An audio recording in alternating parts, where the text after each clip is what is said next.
This is how to use Google Maps to let your loved ones know you're safe at all times. I'm Kurt the CyberGuy, and sharing your whereabouts so your friends and family know you're safe or out of danger can be very comforting to them and you.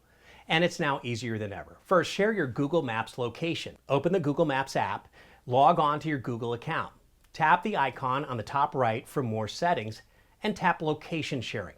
Then tap New Share. You can select the amount of time you share it or tap until you turn this off so it's being shared indefinitely. Select the contact you want to share your location with or tap More Options if you want to share it with a link. If you share your location with a link, the person who you share it with doesn't need a Google account. Also, if you don't feel comfortable sharing your location indefinitely, set a time frame when you're traveling or your situation where you just might want some peace of mind knowing someone else can see where you are. Remember, and I'll point out the obvious, you're going to need to be carrying your smartphone with you for this feature to be useful. For more tips on how to stay protected digitally, head to cyberguy.com and sign up for my free newsletter.